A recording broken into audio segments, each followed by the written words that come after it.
ഇന്റർവ്യൂല് കണ്ട പറയാലോ നിങ്ങള് നേരിൽ കാണാൻ ഭയങ്കര ഭംഗിയാട്ടോ. ചേട്ടൻ ഈ ഇടയ്ക്ക് സൗന്ദര്യം കൂടിയതായിട്ട് തോന്നുന്നുണ്ടോ? കല്യാണത്തിൽ കണ്ട മെലിഞ്ഞിരിക്കുന്ന പയ്യനെ കല്യാണം കഴിഞ്ഞതിന് ശേഷം പുള്ളിക്ക് അങ്ങനെ സൗന്ദര്യമായിരുന്നു. അത് ശരിക്കും പറഞ്ഞ പ്രശ്നം വെച്ചാലേ നമ്മളന്ന് കല്യാണം കഴിക്കാൻ വേണ്ടി പ്ലാൻ ചെയ്ത് കല്യാണം കഴിച്ച ആൾക്കാരല്ലോ. പെട്ടെന്നൊരു പ്രശ്നങ്ങളൊക്കെ ആയിട്ട് എന്നാ വേറെ ഒരു വഴിയില്ലാതെ ഞങ്ങൾ രണ്ടും ഒളിച്ചോട് കല്യാണം കഴിച്ച ആൾക്കാരാണോ. ആ സമയത്ത് ശരിക്കും പറഞ്ഞാല് ഞാൻ ഷൂട്ട് ചെയ്തുകൊണ്ടിരിക്കുന്ന സമയത്ത് നൈറ്റ് ഷൂട്ട് പോയിക്കൊണ്ടിരിക്കുമ്പോൾ എന്നോട് പറഞ്ഞ് വരണം എന്നും പറഞ്ഞ് വിളിക്കണേ. ആ സമയത്ത് ഞാൻ ഡെങ്കു പോസിറ്റീവായി ഹോസ്പിറ്റലിൽ കിടന്ന് എൻ്റെ ഓൾമോസ്റ്റ് ഒരു 9-10 കിലോ എനിക്ക് കുറഞ്ഞിട്ടുണ്ട്.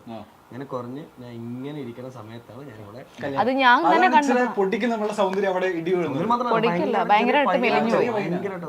അത് ഞാൻ തന്നെ കണ്ടിട്ട് ശരിക്കും ഇത് തന്നെയാണോ ആളുകൾ. ഞങ്ങൾ തമ്മിൽ കുറെ മാസങ്ങൾക്ക് ശേഷം അപ്പം കാണുന്നത്.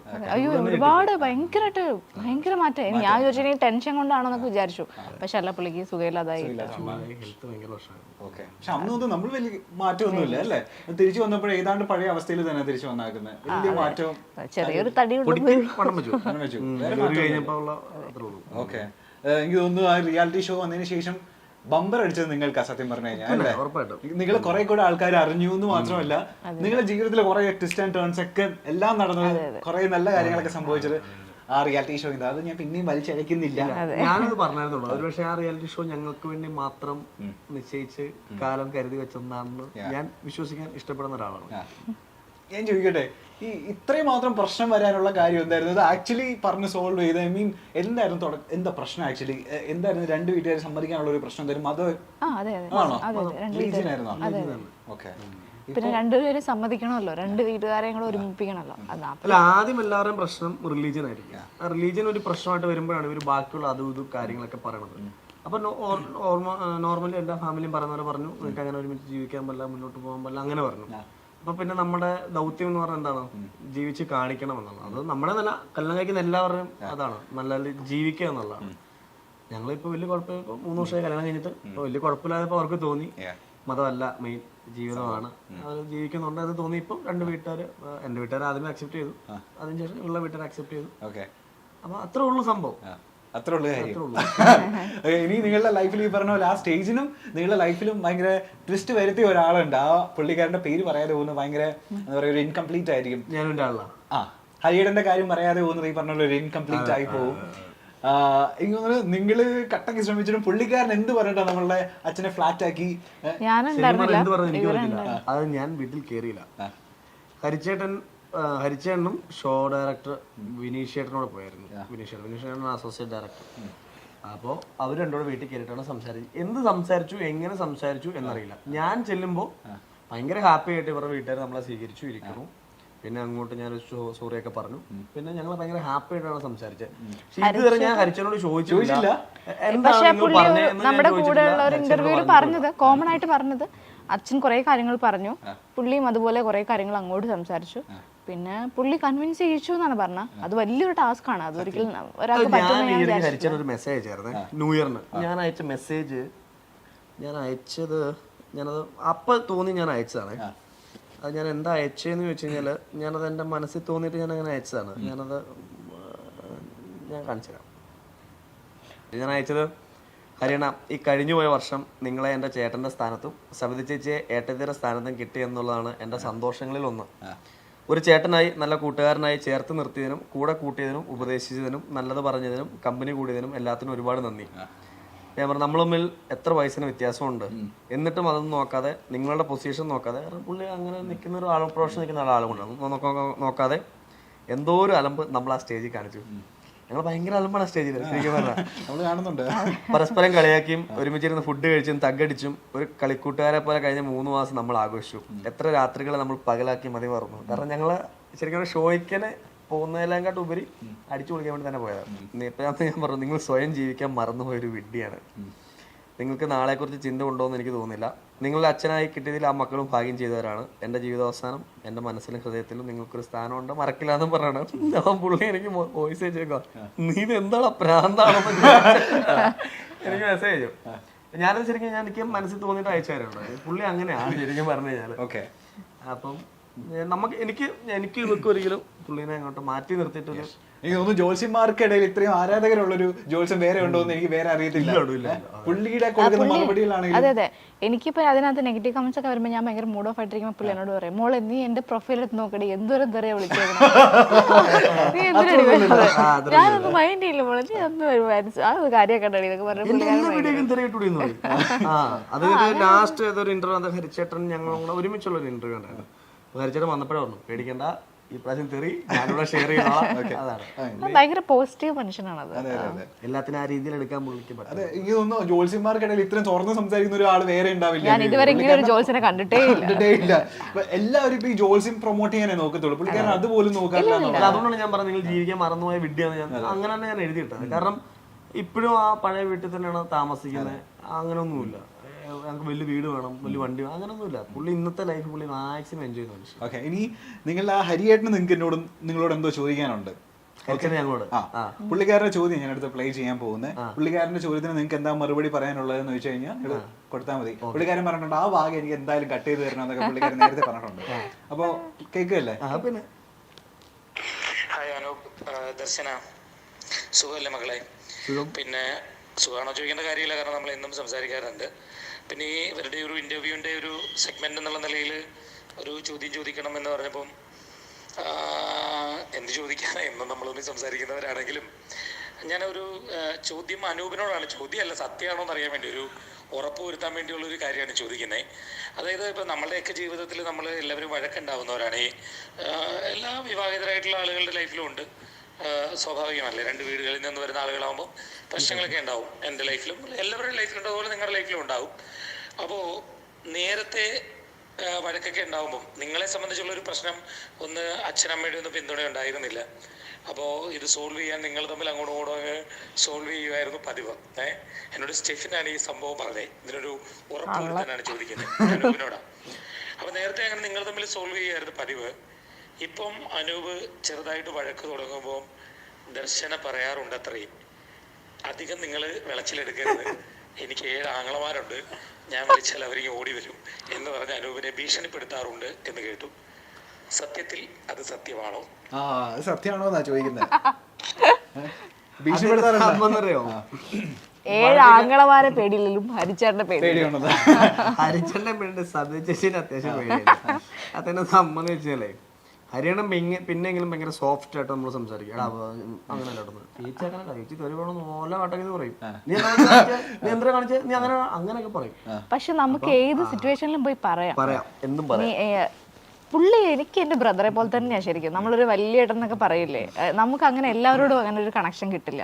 അപ്പൊ ഞാൻ ഈ ഷോയിൽ ഞാൻ പറഞ്ഞിട്ടുണ്ടായിരുന്നു, ദേവചേട്ടൻ എനിക്ക് എൻ്റെ അച്ഛനെ പോലെയാണ്, ഹരിച്ചേട്ടൻ എനിക്ക് എൻ്റെ ഒരു വലിയ ഏട്ടനെ പോലെയാണ്. രണ്ടും കറക്റ്റ് ആയിട്ടുള്ള കാര്യം. വേറെ നമുക്ക് അങ്ങനെ എല്ലാവരെയും അങ്ങനെ കാണാൻ പറ്റില്ല. പക്ഷെ ഈ പുള്ളീനെ എനിക്ക് അങ്ങനെ കാണാൻ പറ്റുള്ളൂ. പുള്ളിയുടെ ഓരോ പേരിലും ഓരോ ഇതുണ്ട്, സ്ഥാനം ഉണ്ടെന്ന് പറഞ്ഞാൽ ഇവർ 7 പേർക്കും 7 ഇമ്പോർട്ടൻസ് ആണ് ശരിക്കും പറഞ്ഞാൽ. ഇന്നലെ ഒരു ലൈവും കാര്യങ്ങളുണ്ടായിരുന്നു. അപ്പോൾ ആ സമയത്ത് സ്റ്റെവിൻ ചേട്ടൻ വന്നിട്ട് കമന്റ് ഇടും, ഓ ബ്രോ ഞാൻ നിങ്ങളുടെ ഭയങ്കര ഫാനാണ്, നിങ്ങൾ കാണാൻ സുന്ദര, ഞങ്ങൾ അങ്ങോട്ടും ഇങ്ങോട്ടും നല്ലപോലെ പണി കൊടുക്കുന്ന ആൾക്കാരാണ്. അങ്ങോട്ടും ഇങ്ങോട്ടും പണി കൊടുത്ത് ഭയങ്കര നമ്മുടെ ആ ഒരു എന്താ പറയുക എൻജോയ് ചെയ്യുന്നതാണ് ഈ ഒരു ഏജും കാര്യങ്ങളൊക്കെ. ഹരിച്ചേട്ടൻ കുറച്ചും കൂടെ മെച്ചൂറായിട്ട് ചെയ്യും, ദേവൻചേട്ടൻ അതിലും കുറച്ചുകൂടെ മെച്ചൂറായിട്ട് കാര്യങ്ങൾ ചെയ്യും. ഹരിച്ചേട്ടനോട് നമുക്ക് എന്തും പറയാം, എപ്പോൾ വേണമെങ്കിലും വിളിക്കാവുന്ന ഒരു മനുഷ്യനാണ്. ഷായിച്ചേട്ടൻ ഭയങ്കര ബിസി ആയിട്ടുള്ള ഒരാളാണ്, ഭയങ്കര ബിസിയാണ് ഷായിച്ചേട്ടൻ, ഷൂട്ടും കാര്യങ്ങളൊക്കെ ആയിട്ട്. ചേച്ചി ഇടയ്ക്ക് വിളിക്കും. പിന്നെ ജോബിച്ചേട്ടനാണെങ്കിലും ജോലി അത്രയും വലിയ പൊസിഷൻ എന്നാണ് ജോബിച്ചേട്ടൻ. പിന്നെ അർജുൻ മാധു എന്ന് പറഞ്ഞു കഴിഞ്ഞാൽ എന്റെ പൊന്നു, അതൊരു വേറൊരു വൈബാണ് കേട്ടോ. അവരുടെ ഇന്റർവ്യൂ നിങ്ങൾ ഉറപ്പായിട്ട് എടുക്കണം. അത് നിങ്ങൾ ചോദിക്കണ്ട, അത് മാധുവിനോട് തുടങ്ങിയിട്ട് അതിന്റെ കീ കൊടുത്തിട്ടിരിക്കൂലേ, മാധുവിന് എന്തെങ്കിലും ചോദിച്ചാൽ കീ കൊടുക്കുക, പിന്നെ മാധു പറഞ്ഞോളൂ. ഭയങ്കര വൈബാണ്. പിന്നെ വിജയചേട്ടൻ അത്യാവശ്യം കുറച്ച് ബിസി ഉള്ള ആളാണ്. അപ്പൊ അതാണ്. അപ്പം ഞങ്ങൾക്ക് ഒരു ഗ്രൂപ്പൊക്കെ ഉണ്ട്, ഇപ്പോഴും ഞാനും ഒരാളെന്ന് പറഞ്ഞ ഒരു ഗ്രൂപ്പൊക്കെ ഉണ്ട്. അപ്പൊ അവിടെ എന്ത് ഷെയർ ചെയ്യാം എന്തും പറയാം. ഇവിടെ ഇടയ്ക്ക് ഹരിച്ചേട്ടൻ ചോദിച്ചാൽ എന്തെങ്കിലും വഴക്കുണ്ടാകുമ്പോൾ പറയും. ഞാൻ എവിടെയും പോകുമ്പോഴാണ് കൂടുതൽ ദേഷ്യപ്പെടുന്നത്. ഇവിടെ വിളിച്ചിട്ട് എവിടെ എത്തി ചോദിക്കും. അപ്പൊ ഞാൻ ദേഷ്യം നിനക്ക് വെച്ചിട്ട് പോയിക്കോട്ടെ. അപ്പം ഇവിടെ പറയും ഞാൻ ഈ ഓടി എടുത്തിട്ട് ഇപ്പൊ ഞാൻ ഗ്രൂപ്പ് ഇടണോ എന്നേക്കാം. പുള്ളി എന്നോട് പറയും, ഹരിച്ചേട്ടൻ പുള്ളിയോടും പറയും, എടാ നിന്റെ വീട്ടിൽ പോയി ഞാൻ സംസാരിച്ചാൽ കൊച്ചിനെ എല്ലാവരും അതാട്ടാ പറയണത്. ദേവഞ്ഞാനൊക്കെ പറയും, വിളിച്ചിട്ട് പറയും. അത് യാഥാർത്ഥ്യമുണ്ട്. അപ്പൊ അവര് നമ്മുടെ ഫാമിലി പോലെയാണ് 7 പേരും ശരിക്കും പറഞ്ഞാൽ. ഇനി പുള്ളിക്കാരൻ ഒരു ചോദ്യം കൂടെ ചോദിക്കാനുണ്ട്. ഫണ്ണി ചോദ്യം. സിനിമയാണ് അനൂപിന്റെ മനസ്സിൽ മുഴുവൻ. അങ്ങനെ അനൂപിന്റെ ഒരു പ്രോജക്റ്റ് എനിക്ക് തോന്നുന്നു ഉടനെ തന്നെ വരാനുള്ള ഒരു സാധ്യതയിലേക്ക് എത്തിയിട്ടുണ്ട്. അതിൻ്റെ കാര്യങ്ങളൊക്കെ നടന്നു വരുന്നു എന്നെനിക്കറിയാം. അതെന്തായാലും പെട്ടെന്ന് നടക്കട്ടെ, പെട്ടെന്നൊരു നല്ലൊരു സിനിമ മലയാളത്തിൽ ലഭിക്കട്ടെ എന്ന് ഞാൻ ആദ്യമേ ആശംസിക്കുന്നു, പ്രാർത്ഥിക്കുന്നു. എനിക്ക് അനൂപിനോട് ചോദിക്കാനുള്ളൊരു ചോദ്യം, അനൂപിൻ്റെ സിനിമയിൽ ഒരു നായികയെ വേണം, നായിക എന്തായാലും വേണമല്ലോ, അപ്പോൾ അങ്ങനെ ഒരു അതിന് പുറത്തുനിന്ന് ഒരാളെ എടുക്കണം എന്നൊരു തോന്നലുണ്ടായാൽ ഞാനും എൻ്റെ ആളും ടീമിലെ 8 പെൺകുട്ടികളിൽ നിന്ന്, പെൺകുട്ടികളെന്ന് തന്നെ ഉപയോഗിക്കുക, അല്ലെങ്കിൽ പിന്നെ വല്ലവിടെ അല്ലേ തല്ലിക്കൊല്ലത്തില്, 8 പെൺകുട്ടികളിൽ നിന്ന് നിങ്ങൾ ആരെയായിരിക്കും സെലക്ട് ചെയ്യുക? ദർശനയും കൂടെ ഉൾപ്പെടുത്തിയാണ് ഞാൻ ഈ ചോദ്യം ചോദിക്കുന്നത്.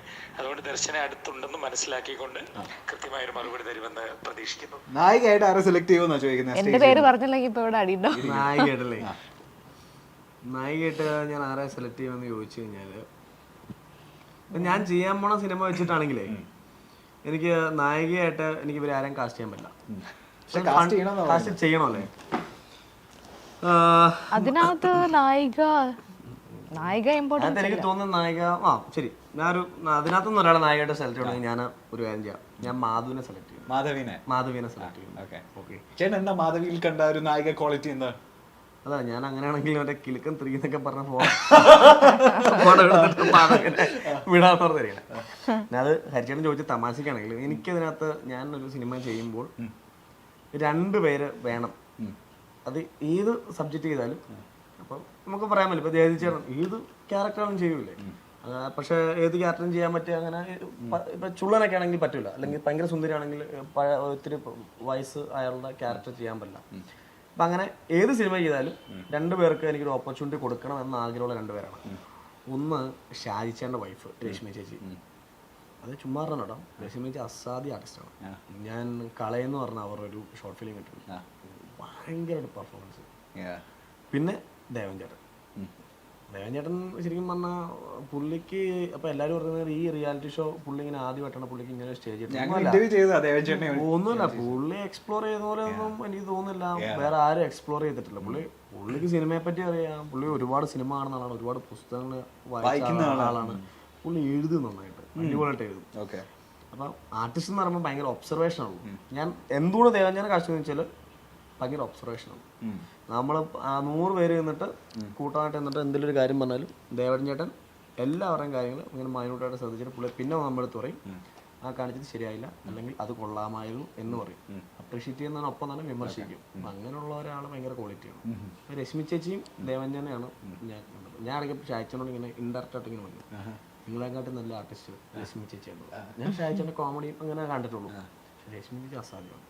ഈ 2 പേരെ ഞാൻ ചിലപ്പോൾ കാസ്റ്റ് ചെയ്യും. അത് നമ്മളുടെ ഈ പ്രൊജക്ടിന്റെ കാര്യം പറഞ്ഞപ്പോൾ എപ്പോഴത്തേക്ക് ഇത് റിലീസ്? ഞാൻ എന്റെ മെയിൻ പ്രൊജക്ട് ശരിക്കും പറഞ്ഞാൽ ഞാനൊരു മെയ് കഴിയുമ്പോഴത്തേക്ക് തുടങ്ങും. പക്ഷെ അതിന് മുമ്പ് ഞാനൊരു പ്രൊജക്ട് ചെയ്യുന്നുണ്ട്. അപ്പൊ ഞാനും എൻ്റെ ആളും കഴിഞ്ഞ സമയത്ത് ഓണായി വന്ന ഒരു പ്രൊജക്റ്റാണ്. ഒരു 4-5 കൊല്ലം മുമ്പ് ചെയ്യണമെന്ന് ആഗ്രഹിച്ച് വെച്ചിട്ട് പിന്നെ വേണ്ടാന്നും പറഞ്ഞ് വിട്ടത് വീണ്ടും അങ്ങനെ കറങ്ങി തിരിഞ്ഞ് അങ്ങനെ വന്നു. ദർശനം കണ്ടോ അതില്? ചെറിയൊരു പാട്ടില് ചെറിയൊരു പാട്ട് കൊടുത്തില്ല, മോശമല്ലേ? വില്ലത്തി വേഷത്തിലൂടെ പ്രേക്ഷകർക്ക് വളരെ സുപരിചിതയായ താരമാണ് ദർശന.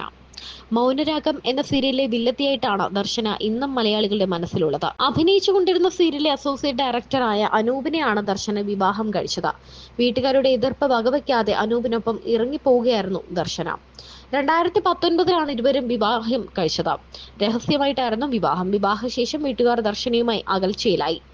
അതിനുശേഷം ഞാനും എൻ്റെ ആളും എന്ന റിയാലിറ്റി ഷോയിൽ ദർശനയും ഭർത്താവും പങ്കെടുത്തിരുന്നു. ആ സമയത്താണ് ഈ വിവാഹത്തെക്കുറിച്ചും വീട്ടുകാർ സഹകരിക്കുന്നില്ല തുടങ്ങിയ കാര്യങ്ങളൊക്കെ പ്രേക്ഷകർ അറിയുന്നത്. ഇതിനിടയിൽ ഷോയിൽ ദർശനയുടെ മാതാപിതാക്കൾ എത്തിയതും ശ്രദ്ധ നേടി. മകളുടെ തീരുമാനം കുടുംബത്തിനുണ്ടാക്കിയ വിഷമം ദർശനയുടെ പിതാവ് ഷോയിൽ തുറന്നു പറഞ്ഞിരുന്നു. ഷോ തുടങ്ങിയപ്പോൾ മുതൽ ദർശനയോട് അച്ഛനെയും അമ്മയും കൊണ്ടുവരാൻ പറയുന്നുണ്ട്, നടക്കില്ലെന്ന് പറഞ്ഞു. ജോൾസൻ ഹരി പത്തനാപുരമാണ് അതിൽ ഏറ്റവും കൂടുതൽ ഇനിഷ്യേറ്റീവ് എടുത്തത്. ഞങ്ങളുടെ ഇടയിൽ നിന്ന് സംസാരിക്കാൻ ആരുമില്ലായിരുന്നു. തന്നെ പോയി സംസാരിച്ചാൽ അത് ശരിയുമാവില്ല. ഹരിച്ചേട്ടനാണ് അച്ഛനോടും അമ്മയോടും സംസാരിക്കുന്നത്. ഹരിച്ചേട്ടൻ എന്നെ ഒരു ദിവസം വിളിച്ചു, പെട്ടെന്ന് വരണമെന്ന് പറഞ്ഞു. അങ്ങനെ ഞാൻ അവിടെ ചെന്നു. പ്രോഗ്രാം പ്രൊഡ്യൂസർ വിനീഷ് അവിടെയുണ്ട്. നീ ഒന്നും മിണ്ടണ്ട, വന്നാൽ മതിയെന്ന് പറഞ്ഞ ഹരിച്ചേട്ടൻ എന്നെയും കയറ്റി ദർശനയുടെ വീട്ടിൽ പോയി. ഹരിച്ചേട്ടനും വിനീഷേട്ടനും നേരെ പോയി അച്ഛനോട് സംസാരിച്ചു. ഞാൻ വണ്ടിയിലിരിക്കുകയാണ്. അവർ വിശദമായി സംസാരിച്ച ശേഷമാണ് ഞാൻ ചെല്ലുന്നത്. അച്ഛനും അമ്മയും ചേച്ചിമാരുടെ മക്കളും ഒക്കെയുണ്ട്. അങ്ങനെ അവർ സന്തോഷത്തോടെ സ്വീകരിച്ചു. പ്രോഗ്രാമിൽ നിങ്ങളും വരണമെന്ന് ഹരിച്ചേട്ടൻ പറഞ്ഞു. തീരുവാണെങ്കിൽ തീരട്ടെ എന്ന് പറഞ്ഞാണ് അവർ ഷോയിൽ വരുന്നത്. ഹരിച്ചേട്ടൻ ചെയ്തത് വലിയ കാര്യമാണെന്നും തന്റെ അച്ഛനെ സമ്മതിപ്പിക്കുക എളുപ്പമല്ല എന്നും ദർശനയും പറയുന്നു. നേരത്തെ ദർശനയുടെ പിതാവ് ഷോയിൽ പറഞ്ഞ വാക്കുകൾ ചർച്ചയായിരുന്നു. മകളുടെ ഇഷ്ടം പറഞ്ഞപ്പോൾ 20 ദിവസം തരണമെന്ന് ഞാൻ പറഞ്ഞതാണ്. അത് തന്നിരുന്നെങ്കിൽ നാട്ടുകാരുടെ മുന്നിൽ ഞാൻ നാണം കെടില്ലായിരുന്നു. അവരങ്ങനെ വാശി പിടിച്ചതുകൊണ്ട് എനിക്കും വാശിയായി. അച്ഛന് മോശമുണ്ടാകുന്ന രീതിയിൽ ഞാൻ പെരുമാറില്ലെന്ന് പറഞ്ഞിരുന്നു. എന്നാൽ സംഭവിച്ചത് അങ്ങനെയല്ല. പറഞ്ഞ വാക്ക് തെറ്റിച്ചെന്നും ദർശനയുടെ അച്ഛൻ പറഞ്ഞു. വിവാഹശേഷം ഗർഭിണിയായപ്പോൾ മാതാപിതാക്കളുടെ സാമീപ്യം ലഭിക്കാത്തതിനെ കുറിച്ച് ദർശന ഷോയിൽ സംസാരിച്ചിരുന്നു. ഇന്ന് തന്റെ കുഞ്ഞിന് അവരുടെ സ്നേഹം ലഭിക്കുന്നതിൽ സന്തോഷമുണ്ടെന്നും ദർശനയും അനൂപും പറയുന്നു.